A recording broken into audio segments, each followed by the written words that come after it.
paseo por nuestra historia. Este es el programa de nuestra gente. Cada vez lo estamos fortaleciendo más y nos agrada mucho escuchar los comentarios positivos y por supuesto negativos del programa. Pero qué bueno recordar nuestra historia con la gente que tiene gran recorrido, gran experiencia y muchos días, muchos años y muchos pasos dados por este territorio. Y hoy estamos aquí con don Óscar Hoyos, que es un personaje enteramente conocido entre nosotros y entre mucha gente porque es una persona muy social. Don Óscar, empecemos por presentarse. ¿Cuáles son los nombres completos suyos? Óscar de Jesús Hoyos Salazar. Bueno, pongámonos este bombón aquí. Don Óscar, lo que yo he escuchado y porque en muchos programas lo han mencionado y mencionan la familia, sabemos que usted es uno de los hijos de don Eduardo Hoyos y que aquí la gente que tiene añitos lo recuerda bastante. ¿Quién era don Eduardo Hoyos? Eduardo Hoyos Gómez. Se le puede dar el bombón y nos fuimos con la historia. Fue un maestro desde 1926 que vino de Granada a prestar sus servicios en la docencia aquí a Guatapé. A Guatapé. Óigame, don Óscar don Eduardo Hoyos fue profesor toda la vida. Fue profesor toda la vida. Él trabajó aquí hasta el año 1949. De este municipio pasó a Montebello y en Montebello ya sacó la jubilación en el año 1950. Se jubiló. Dígame, él cuando venía con la familia ya, venía casado, venía soltero, o cómo se... Él venía de Granada, Antioquia. Don Álvaro, la pregunta está muy importante. ¿Por Sí. qué? Según dice él, que uno no queda a recordar porque no haya nacido. Uh-huh. Está importante esa aclaración. Pero más o menos, ¿cómo llegaron? ¿Cómo llegaron Llegó el soltero. esta familia de Hoyos a Guatapé? Llegó soltero. Se fue a casarse al municipio de Granada, departamento de Caldas. ¿Por qué a Caldas? ¿Granada Caldas? Perdón, a Aguadas Caldas. Ah, Aguadas, sí, Aguadas, más allá de Sonsol. Él, hijo de Granada. Sí. Y se fue a casar a Aguadas debido a que la novia estaba en ese sitio. Los padres de la novia, que fue Elisa Salazar, también Gómez, segundo apellido, ya con ella se vino a vivir a Guatapé. Uh-huh. Desde el año 27, que fue 1927. el matrimonio de él. ¿Aquí dónde se instalaron? ¿En el pueblo, en alguna vereda? Según información, él se instaló primero en la casa donde vivió don Lázaro Urrea. En el marco de la plaza. En el marco de la Eso plaza. es clarísimo. Luego estuvo unos días en la casa de don Francisco Garcés, que muy cariñosamente le decimos Pacho Negro. Pacho Negro. Que entre otras cosas yo recuerdo que miraba por una de las ventanas la quebrada y ese es uno de los recuerdos. La quebrada de la ceja. La quebrada de la ceja. Sí. Posteriormente se pasó a la casa donde vivió don Ricardo Jiménez y de ahí Calle del Comercio. calle del Comercio o calle Córdoba. O calle Córdoba. De ahí le propuso don Ricardo Jiménez que le hacía una buena propuesta. ¿Cuál fue esa buena propuesta? Que le vendía la casa donde él permaneció mucho tiempo y que se la fiaba con el fin de que le entregara la casa donde está viviendo para que mi papá se pasara a la casa que es diagonal donde tuvo la tienda don Ernesto Martínez. Ajá. Cerca de la esquina de Mercatodo. Donde está la esquina de Mercado, esa era la casa. Hoy tenemos que ubicarnos ya con esos nombres porque como son modernos y aquello es historia. Y de ahí viajó a Medellín. Déjale pues para que bueno, estábamos hablando de cuando don Eduardo se fue para Medellín. ¿En qué año? Se fue, si la memoria no me falla, en el año 67. Pero me cuenta que también estuvieron en Montebello, Antioquia. Que es lo que yo le comenté antes, que para Montebello nos fuimos en el año 49 hasta el 52. Allá prestó servicio 3 años y después de jubilado se quedó aproximadamente 1 año en Montebello. ¿Cuántos hermanos eran ustedes? Nosotros éramos 10 hermanos. ¿Son todavía o no? Murieron 5. Quedan 5. Quedamos 5. Bueno, ¿usted exactamente dónde nació? Hablando de Guatapé. Nací en Guatapé, Antioquia. ¿En qué lugar? Según dicen los padres míos, en la casa del finado don Lázaro Urrea. Ah, sí, en la esquina de donde hoy vive la señorita Emma Urrea. Ahí, precisamente, la mamá de Hermiles Urrea. ¿Y ahí nacieron todos los hermanos? No, no estoy bien informado porque yo creo que no nacieron todos porque como él cambió de casa, me imagino que unos nacían en un lugar y otros en otro. Y fuera de otros hermanos hay unos de Granada, una de Aguadas y hay la menor es de Montebello. Don Oscar, recuérdeme así, muy a la carrera los nombres de sus hermanos de mayor a menor. Cha. El mayor Hernán. Sigue Nelly. Sí. Maruja. El amigo Oscar que está presente. Ahí lo veo. Sigue Fabiola. Fanny. Rodrigo. Marina. Y Amparo. Le tengo, don Oscar, le tengo una pregunta muy dura. A ver, de pronto, ¿qué sabe usted? En lo que yo he leído del Archivo Histórico Municipal, aquí de Guatapé, y también en lo que he escuchado de personas que conocieron mucho a don Eduardo porque fueron alumnas de él, porque fueron compañeros de trabajo, bueno, me cuentan que uno de los sueños de don Oscar, de su padre, de don Eduardo Hoyos, profesor y director de la escuela, ¿no? Él no fue director, sino era profesor, subdirector, lo recuerdan mucho. Dicen que uno de los sueños de él era fundar la Biblioteca Municipal de Guatapé, abrir la Biblioteca de Guatapé, hacer un lugar, montar un lugar con libros para que la gente de Guatapé leyera, y eso no se tienen datos de si eso se logró o no se logró, si lo escucharon o no lo escucharon, pero yo nunca he podido ver dónde está esa biblioteca que se soñó don Eduardo Hoyos. ¿Usted qué sabe de eso? Amigo don Álvaro, esa biblioteca funcionó y llamaba Biblioteca Aldana. Funcionó en la casa de donde él se fue para Montebello a cumplir los últimos 3 años y posteriormente a Medellín, y de ahí la entregó todos los libros y lo que había en la biblioteca, pero no recuerdo en este momento a quién se la entregó. ¿Por qué nombre de Biblioteca Aldana? Ese nombre sí se me escapa a don Álvaro y me excusa que no. Lo sabía el papá, razón tendría. Sabía él. ¿En qué lugar funcionó? En la casa personalmente, él así, familiar pero también pública. Y llevaba su registro y a veces leían los libros en la casa donde él vivía. Bueno, mire que era una pregunta bien importante y le digo que hace muchos años me ha rondado la cabeza del sueño de la biblioteca de don Eduardo Hoyos. Bueno, vamos o vengámonos más cerca. ¿Cómo fue la infancia de don Oscar Hoyos aquí por la plaza, por el parque, por la aldea, por la calle Mejía o aldea también, Juan del Corral, por todas esas calles de abajo? Como todo infante, don Álvaro, por cuanto uno es travieso, y recuerdo cuando estaba en la escuela que mi papá nos castigaba. ¿Usted fue alumno de su papá? Alumno de mi papá. ¿Y a usted lo castigaban menos que a los demás? No, antes era más fuerte conmigo porque debía dar buen ejemplo. Poner como ejemplo, bueno. Y una vez un señor que llama Ramón García, que lo llama acá Petróleo. ¿No está vivo? Ya murió. No es don Ramón García el que conocemos, es Ramón Petróleo, mejor dicho. Papá de este señor que vende chance, se me escapa el nombre del que vende chance. Pillo. De Pillito. Y le dijo a mi papá, cójame a Oscar, mi hijo, que se me va a volar. Entonces, ¿qué hice yo? Saqué la mano y le di una bofetada, y ahí fue donde me dio un castigo más fuerte. ¿Le dio a Ramón? Le di, no, a Ramón no, perdón, sí, a Ramón. ¿A que le iba a coger? ¿A que le iba a coger? También presté el servicio en la iglesia. Acólito. De acólito. Pero a ver, primero, ¿con qué castigaban los padres a los hijos en ese tiempo? ¿Cómo le daban? Eso era correa y con surriago. A mí me daba unos correazos mi papá o mi mamá, pero no como acostumbran algunos que con un surriago como darle a un animal cerrero. Sí, no tan brutales. No tan brutales, pero sí era un castigo fuerte. Entre ellos recuerdo que una vez me iba a castigar y me le metí debajo de una cama y me quedé por lo menos 3 horas y ahí me tuvieron que llevar la comida porque no quería salir. ¿Dónde era la escuela? La escuela que me tocó a mí fuera en Bodegas.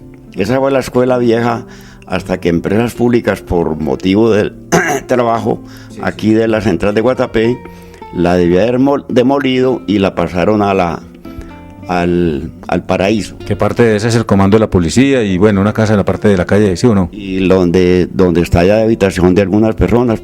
¿Con qué otros maestros compartía el profesor Eduardo? Que yo recuerde con don Marco Tulio Gómez. Y don Marco Tulio Gómez vino del Carmen de Viboral e incluso se casó aquí con una hermana de don Roberto Gómez. Ahorita hablamos de los viejos, Marco Tulio, Roberto Gómez, Arsenio Jiménez, Ricardo Jiménez y tanta gente de esa época, ¿no? Pero a un monanguillo sí le podían castigar. Amigo don Álvaro, la pregunta está importantísima. Pero va a terminar otra. Las anécdotas muy dicientes. Hágale. Yo era uno de los que le ayudaba a la misa al sacerdote, que el sacerdote era el padre Alfonso Marín, que eso fue en el año 42, si la memoria no me falla. Entonces le echaba el vino y el agua para la consagración, y yo dejaba un poco de vino en la vinajera. El sobradito. Y el sobradito, pero usted se me adelantó con lo que iba a decir, y él me decía con el codo, sí, échale más vino, y yo le echaba más agua. Sí. ¿Por qué no me echas más vino? Dijo, ¿y el sobradito mío, padre, qué? Entonces yo me lo tomaba en la sacristía, y él me pilló como 2 veces y me daba unos correazos. Entonces yo una vez le quité la correa y se la extravié. ¿Pero no en misa? No, naturalmente en misa no. Cuando terminamos la misa, cerró la puerta de la sacristía, y eso fue como una cueriza de dejar fuertes, pero él también tuvo que comprar correa nueva. También le fue mal. ¿Todo monanguillo roba hostias? Yo creo que por lo menos el 50%. ¿Y vino? Vino, a ver, el que uno pueda, don Álvaro. ¿A usted sí le quedó el gusto por el vino o no? Naturalmente, es que el vino de consagrar como que es llamativo. Pero yo siempre me he preguntado, ¿cuál sabe más bueno, el consagrado o el que está sin consagrar? Los dos. Por parejo. Por parejo. Los dos inspiran. Los dos como... Y sabe mejor, porque no hay que comprarlo, eso es dado y robado, ¿cierto? Robado y perdonado, porque como está trabajando para el culto. Yo le perdono a uno porque él, en las bodas de Canaán, fue el mayor contrabandista. Cuando él le dijo a la Virgen, hijo, se acabó el vino, dijo, eso no es problema, tráigame 50 o más toneles.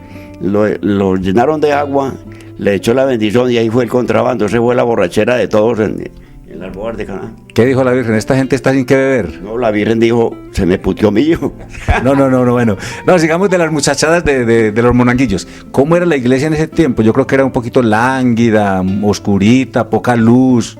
¿Qué tal? ¿Cómo era ese templo? Yo creo que no es ni la mitad de lo que tenemos hoy cuando entramos a la iglesia, ¿o qué? Naturalmente, don Álvaro, que la iglesia en ese tiempo era pues aceptable por la época. Yo diría grandísima, como que grande y espantosa, pues, sí. muy oscura. El tamaño, don Álvaro, es igual. Exacto. Los escaños eran más antiguos. ¿Qué es un escaño? ¿Qué es un escaño? El escaño lo llamaban escaño. Yo no he podido encontrar la palabra en el diccionario. Sí. La voy a seguir buscando. Las tarimas. Las tarimas, estas sí. Luego, un don Gustavo Zuluaga del Peñol construyó los que están actualmente prestando el servicio. Los que ya vimos bancos. Y hoy vemos una iglesia remodelada, cambiada totalmente. Me imagino que debe ser porque los sacerdotes le han dado mucha importancia. Tenemos el caso que el actual sacerdote arregló el techo de la iglesia, que cuando yo fui acólito ya el techo estaba fallando. Ya tiene goteras. ¿Cuántos años hace del 42 a esta parte? Son 48, 68 años. Y padre, oiga, don Oscar, cuando usted celebraba como acólito, ¿los pisos eran de baldosa o todavía era tierra, piedra y arena? Empezó en el cemento rústico, pero luego fue baldosada, que entre las personas que contribuyeron en la baldosada fue don José María Parra y don José Jesús Zuluaga, que lo llamaban Chechito. Los primeros socaleros del pueblo. Los socaleros. Y para el arreglo de la iglesia, la baldosa, que en la actualidad es la misma baldosa, una baldosa especialísima, que ya de esa calidad no se consigue. Dicen que esa baldosa la regaló don Arsenio Jiménez. Ese dato no lo tengo. O don Ricardo, creo que don Arsenio. Sí, sé que colaboró mucho en esos arreglos del templo fue don Ramón Rincón Buitrago, que lo llamamos por cariño Jumito, el papá de don Luis Ángel Rincón, que fue profesor aquí en Guatapé. ¿Por qué a los Rincón les decían los Jumos? Ese dato no lo tengo, pero me imagino porque tal vez don Ramón Rincón, el Jumito, fumaba su tabaquito y quedó bautizado en ese sentido. ¿Y ellos eran morenos? Sí, trigueñitos, de trigueño suave, estilo tabaco. Tipo tabaco humeado. Tabaco habanero del que viene de Cuba. Don Oscar, esa era la infancia de esos tiempos. Hablemos de los compañeros, los amigos que decían en el tiempo de perradas, con los que hacían las perradas en la aldea, en la plaza, hasta en la iglesia, hasta en el altar. Yo recuerdo en esa época que ya estaba en la escuela con unos muchachos Osorios, hijos del finado Manuel José Osorio, que fue tesorero aquí mucho tiempo y entre otras cosas una excelente persona. Ya hoy está desaparecido. Con otro que lo llamábamos Campiro, por un remoquete muy cariñosamente, hijo del finado Pachito Urrea, que mucho antes había sido alcalde, con unos muchachos de Aristizábales, con unos Arbeláez del finado don Diego Arbeláez, y ellos me molestaban y yo salía con una correa detrás de ellos y era una batalla de 2 horas. Hermanos de doña Ernestina Arbeláez, la esposa de don Ernesto Martínez, los Arbeláez. Hermano de doña Ernestina, sí. Y los Osorios, que esa familia ya se fue hace mucho tiempo de acá de Guatapé, pero todavía creo que existen descendencia de ellos. Su papá no era arriero, pero los padres de la mayoría de esta gente que usted menciona sí fueron arrieros y trabajadores del campo. ¿De cuáles me preguntaba? Diego Arbeláez, los amigos de Diego Arbeláez, de Luis Arcila. Es que arriero aquí en esa época, si uno va a enumerar puede llegar a 200 personas, le puedo mencionar. Ajá. Los Arbeláez. Los Arbeláez tenían lo que llamamos mulada o recua, la tenían para Cisneros. Y tenía una mulada muy hermosa. Don Ignacio Garcés, también, esa era para Rafael. Los Jiménez, que tenemos a don Próspero, el finado don Fabián, don Lipe Garro, Beto Garcés, don Benjamín Garcés, don Amado Arcila, don Emiliano Arcila, que le cuento entre don Emiliano y don Amado había una como que ellos usaban una rivalidad. Decía: Amadito, conseguí el mejor machito y la mejor mulita, a ver las tuyas. Y Amado, aun cuando le valiera el doble en dinero, se compraba otra mejor y le decía: Emiliano, conseguí otra mejor, ve. Y los aparejos, que era la enfalma, la sobrecarga, la lía, eran especiales de esos dos personajes. La competencia de los caminos y la competencia del transporte. Y para ellos, alzarse en un bulto, se medían con el compañero para decir que no tocaban, decían vulgarmente: no toco barriga, lo alzaban y de un solo... Sí, midiendo fuerzas. De un solo boleón. Sin tocar barriga, sin sobar barriga. Sin tocar barriga. Sí, el lenguaje de la arriería y de la berraquera de esa gente. Pero sigo aclarando, tenemos por lo menos 200 y yo hago mención de esos cuantos. Esa es, por ahí va la cosa. Bueno, entonces estamos ya entrando en el cuento de la juventud. Don Oscar, ¿cómo era la juventud en ese tiempo cuando usted estaba mozo y... ¿cómo es que se dice? De buen mozo, de buen talante. Pues regular, don Álvaro, porque... en ese tiempo el zapato era el pie peladito y éramos con pantalón corto, aun cuando ya volvió esa moda. Pues los que llamaban piernipeludos. Los piernipeludos. Se bajaban los pantalones, la persona por ahí de 18 a 20 años. Y ese día que se bajaban los pantalones, cada persona era la primer borrachera. Pero también... O sea que la estirada de la mano, bajar los pantalones, quitárselos, porque yo entendía que bajar los pantalones no habían calzoncillos. Aquí bajar los pantalones, estirarse la manga hasta los tobillos, ¿cierto? ellos se los bajaban no al estilo de mocus, sino en tela. Al contrario, los alargaban. Porque Mocus, siendo un intelectual, se bajó los pantalones para mostrar el fundillo. Para mostrar el moco. Hacer propaganda con el fin de lograr la alcaldía de Bogotá. Llamar la atención. Bueno, claro que los jóvenes de ese tiempo, cuando pasaban de pantalón corto a pantalón largo, pues también era un cambio de vida. Era como pasar de adolescente a varón, o qué sé yo. Y dice usted que celebran con una borrachera. Ya se consideran disque hombre en ese entonces. Exacto. Los picapollos, los picapollos. Se picaban los picapollos, y los picapollos eran los pollos persiguiendo a uno, porque a veces veían carnadas diferentes.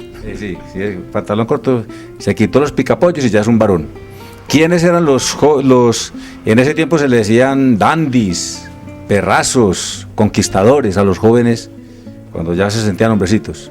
Hablemos de los galanes de esa época, de su época. ¿Quiénes eran los galanes? Los que se peleaban las bonitas muchachas de Guatapé. Aquí siempre había varios. Yo recuerdo, hermano de don Francisco López, Alonso, estaba Beto López, el que llamamos el faraón, no, si era faraón. Recuerdo de un Mario Zuluaga, que era hijo de don José Zuluaga, el Chechito, que se enamoró de una niña aquí muy hermosa, y dicen que por ese motivo se enloqueció a Maqui, sería que se hizo el loco por ver si ella sí le atendía. ¿Y ganó con eso o perdió? Pues yo creo que perdió, porque ella ya dijo, con este loco no me caso ni le presto servicio en ningún sentido. ¿Con las mujeres no paga uno hacerse loco, o sí? Yo creo que antes pierde uno. Yo tengo una foto aquí muy linda. Es que ya llegamos pues a esa época bonita de la juventud, vea. ¿Usted reconoce este gentleman, este dandy? Esa foto fue cuando tenía 20 años. 20 años. 20 o 22. Pero es que usted dice que la gente era descalza, con picapollos y piernepeludos, pero cuando se ponían la ropita de Semana Santa eran unos caballeros conquistadores. En esa foto... Mire, basta mirar el estilo de esta foto, 20 años, estamos hablando de 1900, ¿qué? Pero es que yo creo que esa foto ya fue de 1900... Y miremos la de la novia, vea, la de la novia.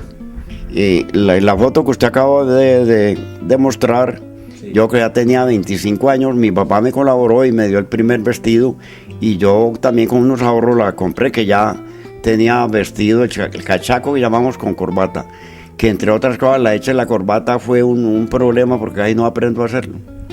El nudo. El nudito. Bueno, aquí está, mire, es que es lo bonito, la gente en el tiempo sí sabía para qué se tomaba una foto. Ahora la foto entre más desfachatado salga mejor, ¿o qué? Pues como que la costumbre es esa, en ese entonces se daba más importancia a la foto y se guardaban con más cariño. Sí, bueno, entonces estamos hablando aquí de la vida juvenil, ya vemos la facha, la presencia, aquí tenemos otras fotos muy interesantes, muy bonitas, de las que vamos a empezar a mostrar y a hablar. Pero hablemos de, usted terminó estudios aquí. El bachillerato aquí, bachillerato no, don Álvaro, porque en ese tiempo no había, y no hasta segundo, que recuerdo que el colegio era ahí en el Paraíso, y con especial recuerdo a los profesores, que uno un don señor Rendón, que lo llamaban la guacamaya porque tenía una nariz bastante aguileña, y el otro era un don Argemiro Alzate del Peñol, que entre otras cosas nosotros para granjearnos el cariño de él, le gustaba que le llevaran el colombiano. Esos fueron los que yo recuerdo, y hice los 2 años. Ya la secundaria, que fue la normal, fue en la normal Medellín de varones, porque en ese tiempo me tocó como compañero a J. Emilio Valderrama. Usted nunca ejerció la docencia, aunque salió de la normal de varones, ¿por qué?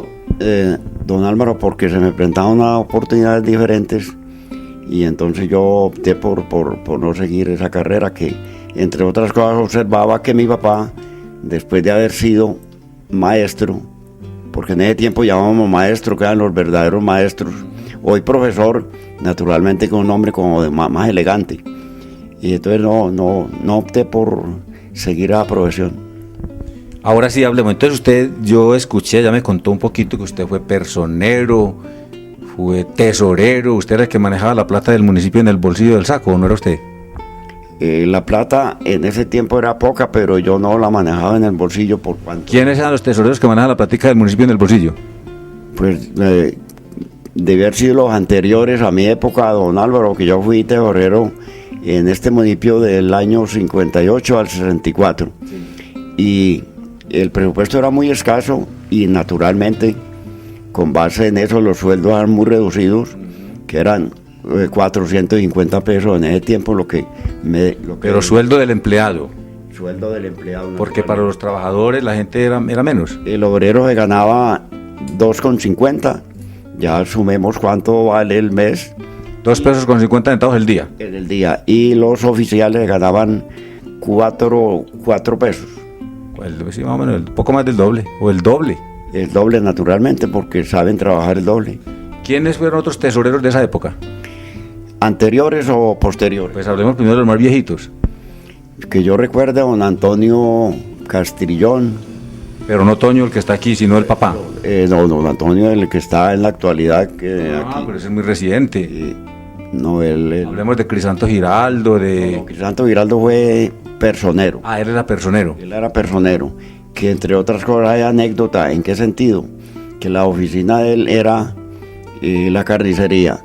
Y a veces, para no tener que ir a la personería, en el bolsillo del saco cargaba el sello y uno iba con las cuentas a cualquier sitio y él le firmaba donde esté. O sea que la oficina de él era en cualquier sitio. Y el saco del bolsillo, el bolsillo del saco. Manuel Garcés. Manuel Garcés no fue personero, no concejal. Él era concejal. También andaba con los papeles en el saco. Pues yo creo que, o carriel, porque él usaba carriel. Porque era arriero y él solamente iba a las reuniones cuando de paso estaba aquí con su mulada. Sí, todos los arrieros usaban su carriel y los papeles eran en ese. ¿Por cuánto tiempo fue usted tesorero?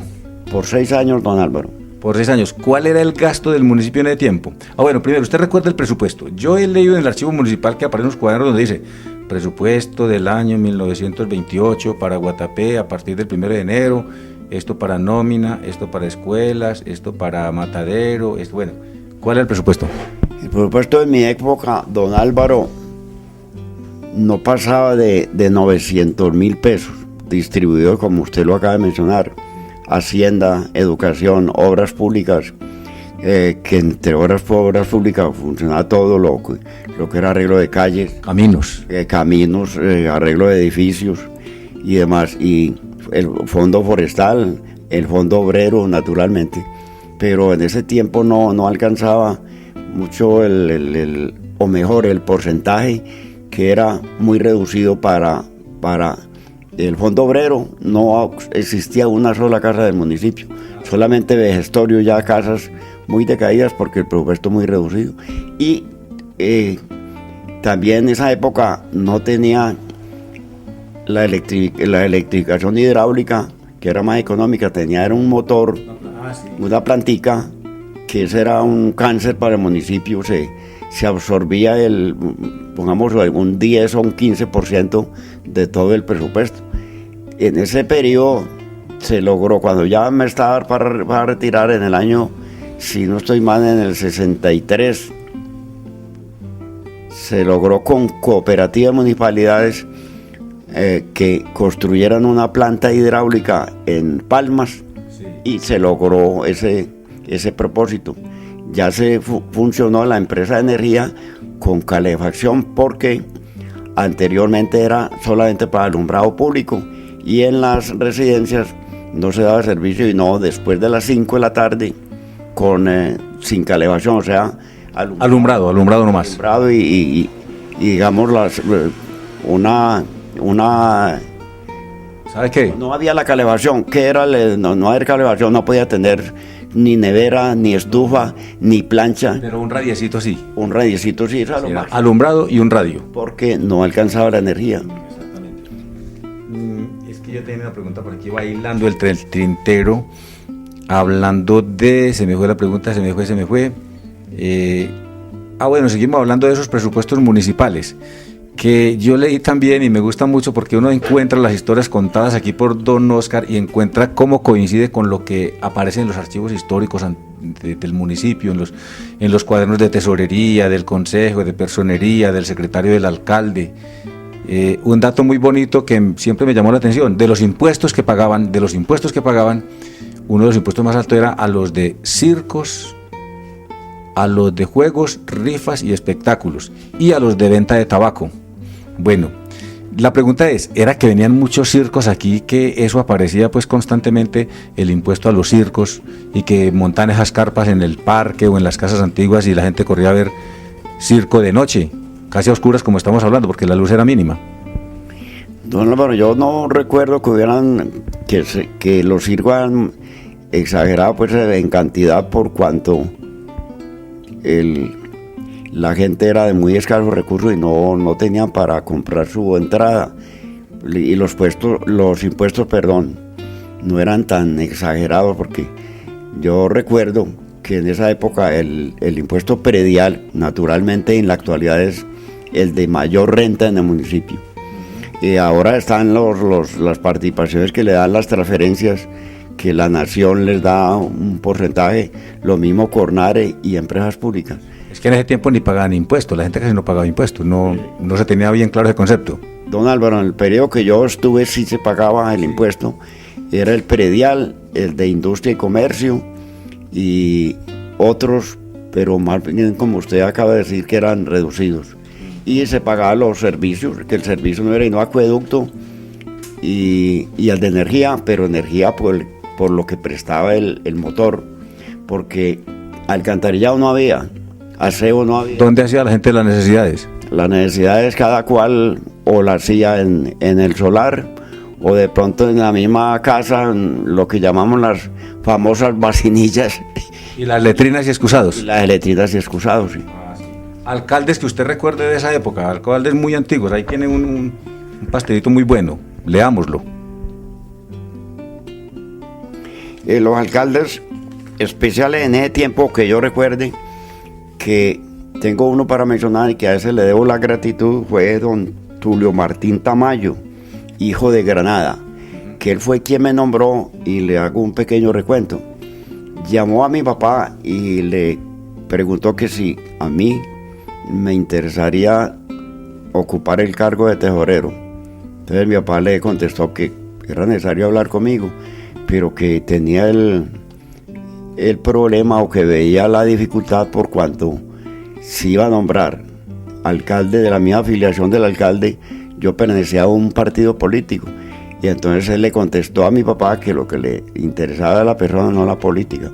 Entonces me citó, me llamó y me hizo la propuesta, le acepté la tesorería, inclusive que yo con temor, por cuanto no estaba entrenado.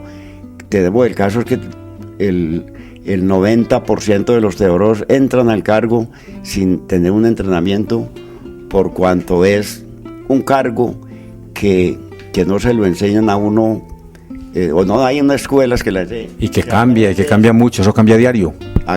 Cambian por lo regular cada año o cada 2 años, porque el alcalde nombra cada año o... No, pero también el oficio, el asunto de la economía es muy dinámico. Naturalmente, don Álvaro. Tiene que estar actualizándose. Actualizado naturalmente. Bueno, otros alcaldes. Que recuerde, don Alfonso Zuluaga, que fue un señor de Peñón, que compartí y fue para mí un muy buen alcalde. Miguel Guzmán, José Yarse, Alonso Giraldo, otro peñolero. Amado Mejía, que recuerdo de este Amado Mejía, que era un tipo muy mentiroso, que él decía que había hecho obras muy importantes en otros municipios y que aquí iba a ser unas obras muy benéficas y muy importantes, cuando ya lo poco que había lo habíamos construido nosotros mismos. Horacio Giraldo, peñolero también, que lo llamábamos Mesético, o Meseto mejor, que él fue alcalde aquí en Guatapé. ¿Sería de la vereda Meseta, la Meseta? Sí, creo que un Rodrigo Montoya también del Carmen de Iboral, que recuerden, no tengo más nombre Bueno, ¿tiene más ahí? No, hasta ahí. No, hasta ahí. ¿Son como de qué época más o menos? Eso fue de mi época, don Álvaro, de época de que yo estuve de tesorero del 58 al 64. Pero es cierto que había años en que podían llegar hasta 2 y 3 alcaldes. A veces cambiaban mucho. Sí, a veces por problema que ellos se les presentaba o por problema político, se podía presentar ese fenómeno de un solo año, 3 o 4 alcaldes. Y en ese tiempo, como no existía por voto popular, un gamonal del pueblo le pedía al gobernador que le cambiara el alcalde y él, para tenerlo con sus votos. Como eso era mandado de la gobernación, se nombraba, era por nombramiento. ¿Qué otros apuntes tiene ahí valiosos? Pues el presupuesto ya lo di. Y los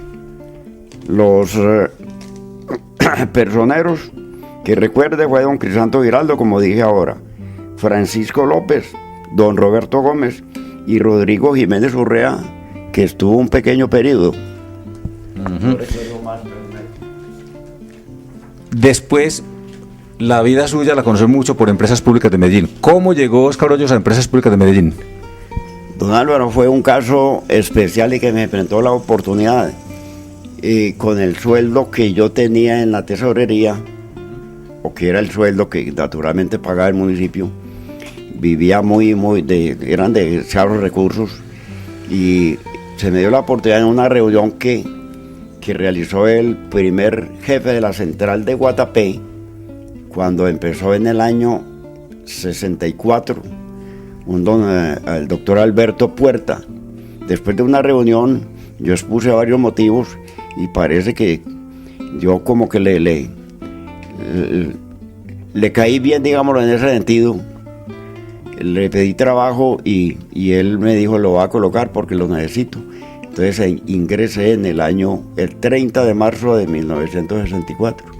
En la época fuerte, cuando están empezando las obras civiles, carreteras, túneles en La Araña, en el Tronco, en Santa Rita, ¿o no? Don Álvaro, en esa fecha precisamente empezó McNamara Hardeman la construcción del túnel de acceso a Casa de Máquinas.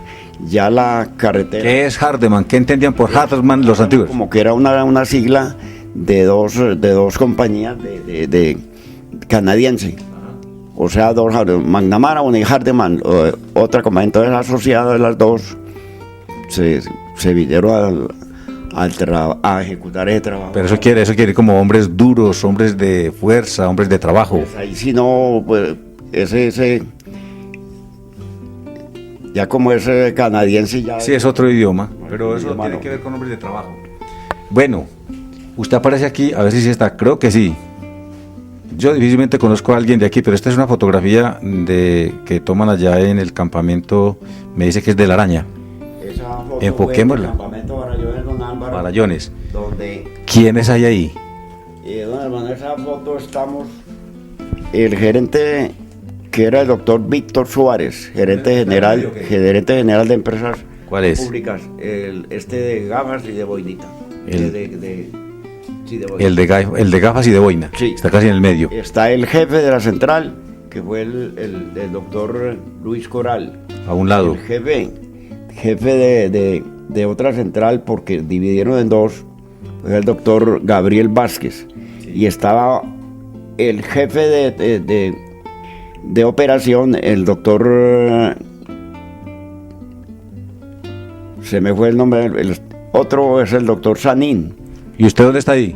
Y estoy acá en el extremo porque nosotros actuamos como atendiendo lo que yo fui administrador de casinos en ese entonces. Aquí el del extremo es usted, ¿no? Estaba el grupo de señoras que estaban atendiendo la visita y nos tomamos estos 3 trabajadores, que está Ramón Castrillón, Manuel Marín y este señor Conrado Salazar.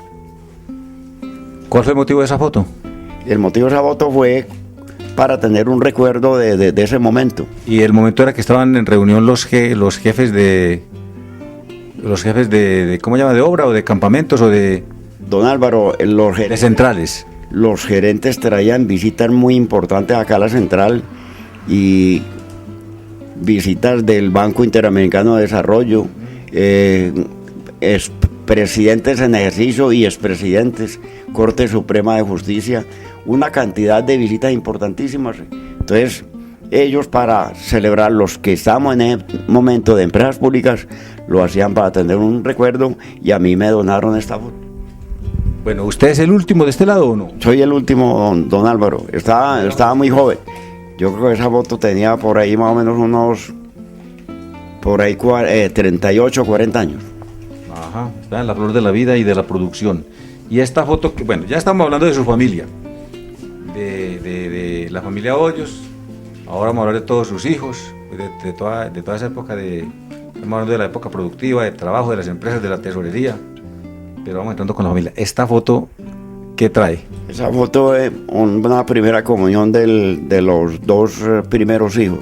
Los mayores, ¿cuáles son los dos mayores? Fernando, que es el mayor, Humberto, que es el segundo, y les hice una pequeña piñatica ahí en la casa, y estamos ahí tumbando ollas de barro. Pero esto es en la casa del pueblo viejo, abajo. Donde yo viví cerca al parque, que llamamos la entrada al motor, o a la escuela vieja que existió.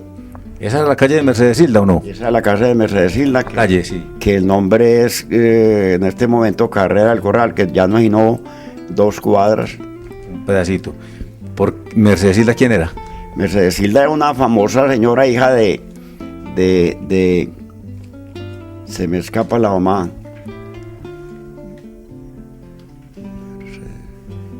La mamá también le llamaba Mercedes Hilda porque parece que seguían con el mismo apellido, porque parece que eran naturales. ¿Pero eso era apellido o remoquete? Ese, creo que un remoquete, pero ellas tenían su nombre. Mercedes es Luna, pero el apellido sí. Siempre se reconocieron como así. Esta bella foto clásica, elegante y fina, ¿quién es y en qué época aparecen ahí? Esa foto fue tomada en el año 60. Estaba muy recién casado a los 8. O sea que tiene 50 años. Tiene 50, va a cumplir 50 años ahora el próximo mayo. ¿Quién era el fotógrafo en ese tiempo? No, esa foto fue en Medellín. La foto no recuerdo. Fue una foto ahí en el centro. ¿Será Foto Garcés, que era famosa? Pues yo creo que puede ocurrir. Las famosas de Medellín, Foto Garcés. Puede ser, ¿no? Puede ser. Yo no recuerdo en qué foto, güey. Ahí donde más fácil me acomodé, ahí nos tomamos la foto. Quedaron muy bien. Muy mejorados, como dice la gente. Estábamos en la plena juventud, don Álvaro. Muy bien, muy elegante. Entonces tenemos aquí unas fotos familiares.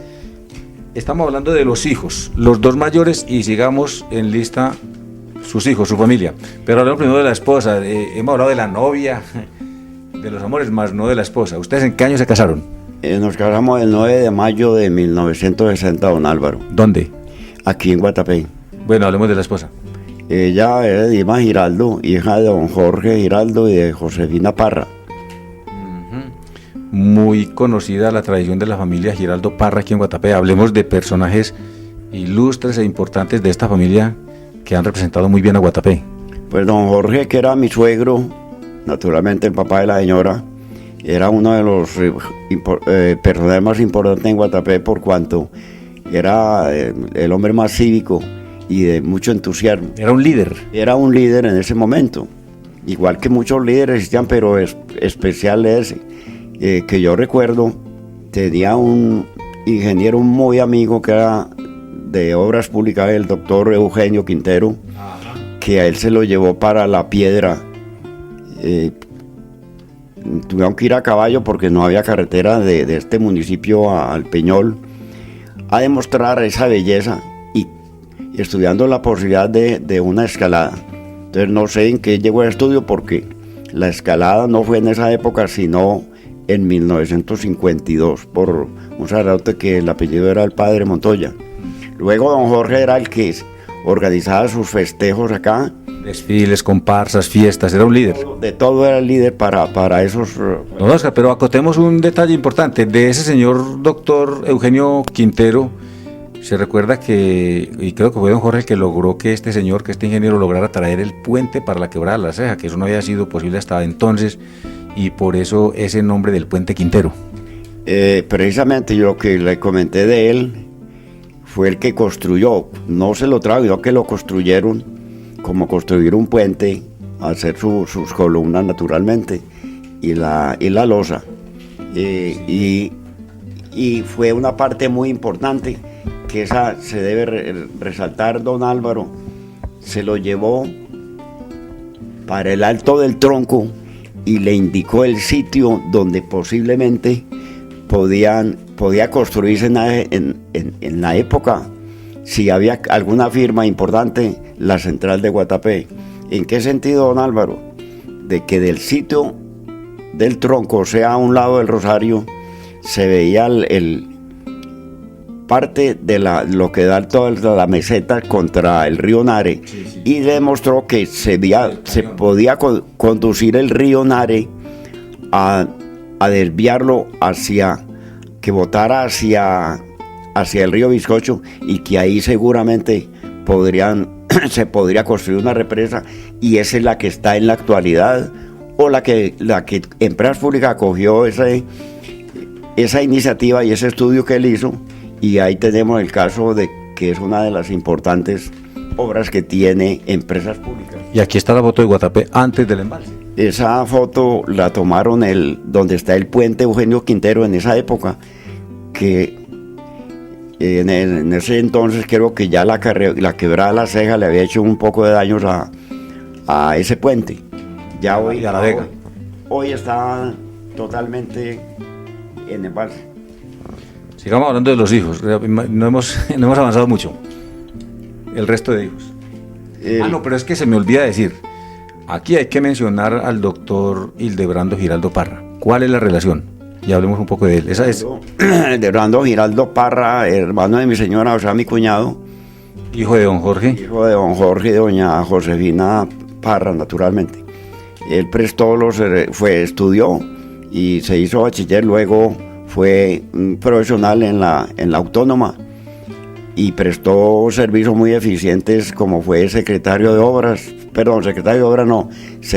de Tránsito Municipal de Medellín. Fue gerente de empresas varias de Medellín y antes había sido director de aseo.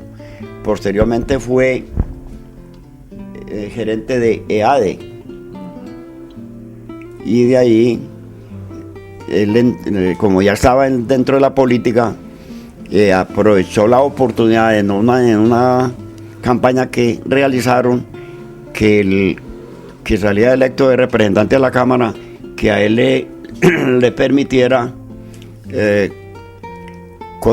continuar o darle lo que llamamos una palomita para aprovechar y que saliera su jubilación con ese sueldo.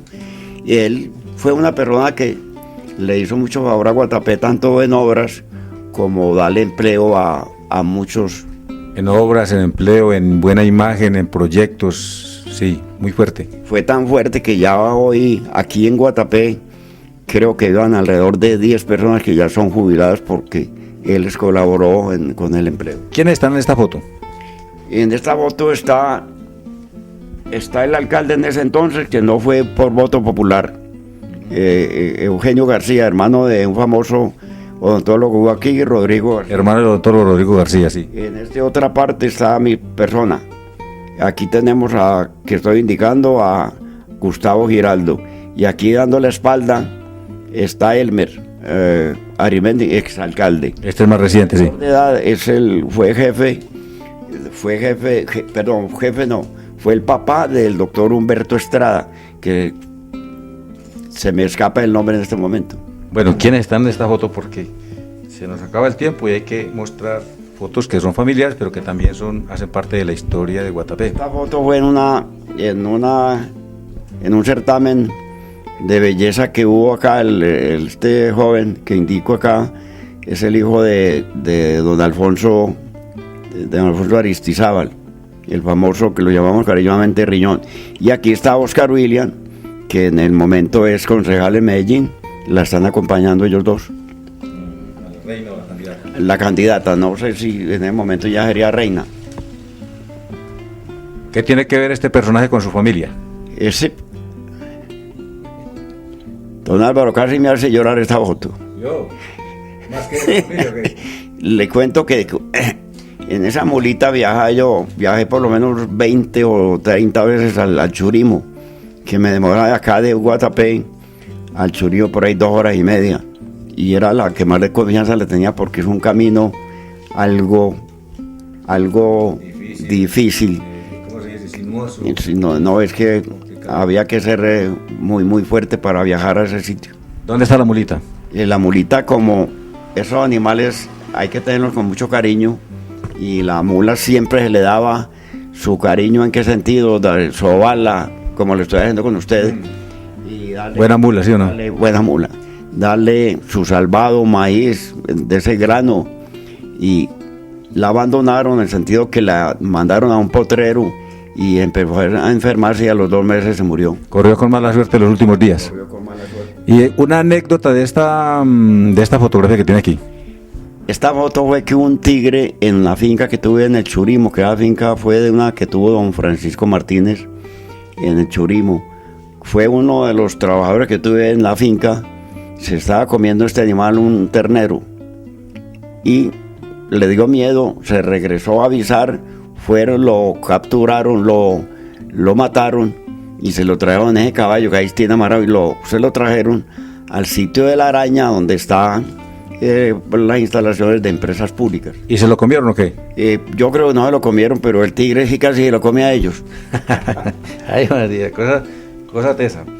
Otra fotico aquí de personajes queridos y conocidos, para que hablemos ya más de su familia. ¿Quién es ahí? La foto fue en un cumpleaños del famoso don Manuel Benjumea.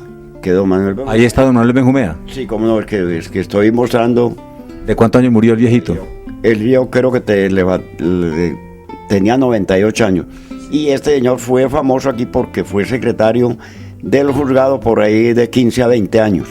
Y estaba un don José Ángel, que es familiar, y un conjunto, que están ahí don Aníbal y el famoso Tino Arcila. José Ángel Benjumea, Tino Arcila, Aníbal Escobar, conocidos. Y estoy yo abrazando a don Manuel aquí porque fue mi amigo. Manuel Benjumea, si fue tanto tiempo juez, pues se debió conocer muy bien las querellas, las demandas y los problemas del pueblo. No, sí, era veterano en ese sentido. Esta fotico para que hablemos de la familia. Esta foto fue cuando el doctor William Jaramillo vino en una campaña, lo que no recuerdo en qué época fue. Sí, tiene por lo menos 35 años. Está un hijo mío que es el mayor, en ese momento actuando. El doctor William está ahí con Gustavo Giraldo, muchacho Yepes, hijo del finado don Sabino. Yo creo que no estoy en ese lado, sino por otros, en otra mesa sentado. ¿O está de fotógrafo? El doctor William Jaramillo fue un personaje muy importante y fue ministro de Comunicaciones, que se fue para Bogotá y allá murió. Don Oscar, me dice que en empresas públicas se desempeñó como campamentero, y como qué otras cosas. No, sí, yo le cuento mi historial en empresas públicas. Yo entré a empresas públicas, como le dije ahora, en el año 64, como secretario llevador de tiempo. Muy iniciando la central de Guatapé.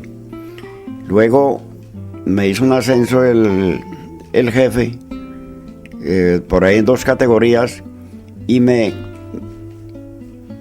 encargaron de la caja muy poco tiempo porque había un titular.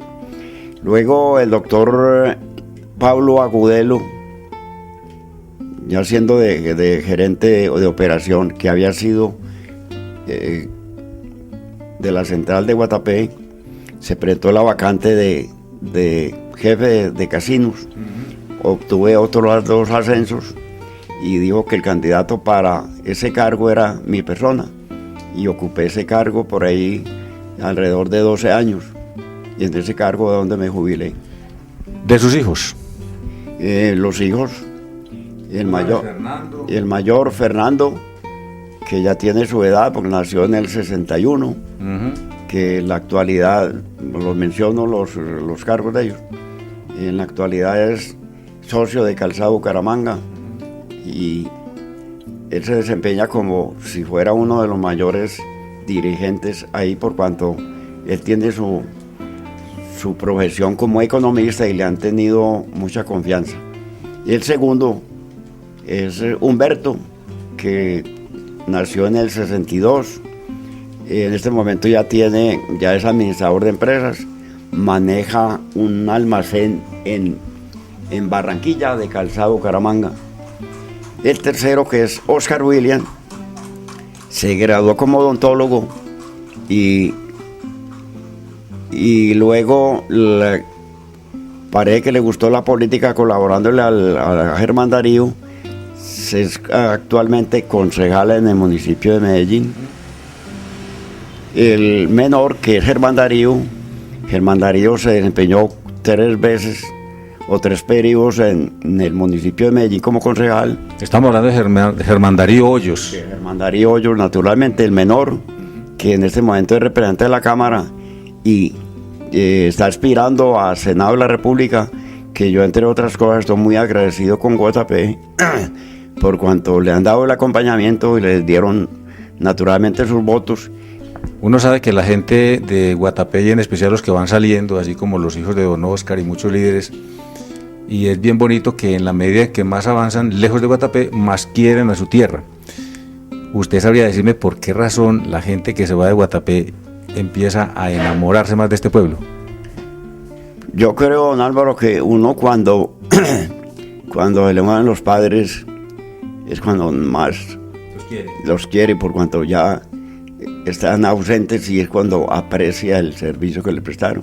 Naturalmente, Guatapé, la gente se va y lo recuerda con cariño y anhela por venir. Tenemos el caso de mucha gente que vendió propiedad aquí baratas, sí, y han regresado y comprando a los precios actuales, que están un poco altos de precio.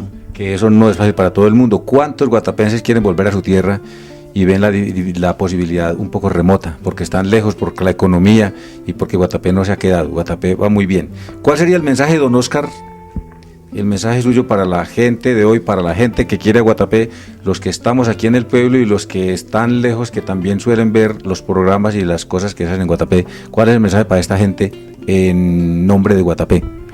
Yo creo, don Álvaro, que en primer lugar sería que sigan prestando buena colaboración a Guatapé, queriendo al pueblo naturalmente, y prestarle un servicio, si fuera posible, como buenos dirigentes, en el sentido de ser concejales o candidatos importantes para en el cargo que estén, y si tienen algo de dinero, contribuir para obras, para bien del pueblo. Tanto para el bien del pueblo como la parroquia, que como dije ahora, que el sacerdote ha empeñado obras muy importantes, como fue el de embellecimiento, y que el templo estaba casi destruido, principalmente en la parte del techo. Y sabemos una cosa: cualquier guatapense es un excelente ciudadano en cualquier parte del mundo. Y que guatapenses están esparcidos en toda la República, porque las colonias que hay en varias ciudades son muy numerosas, y gente pudiente en el sentido de intelectualmente y también económicamente. ¿Qué nos queda de este programa? ¿Qué nos queda por decir? ¿O vamos cerrando? Pues, don Álvaro, si quiere hago un pequeño recuento sobre lo que yo conozco de empresas públicas. Lo puedo expresar en un minuto. Por ejemplo, tenemos este embalse, que la primera etapa almacenó 75 millones de metros cúbicos de agua. Un túnel para la primera etapa. La segunda, o mejor, haciendo claridad, detuvieron el río en Santa Rita con un realce de 15 metros. Luego la condujeron hacia Casa de Máquinas en un túnel de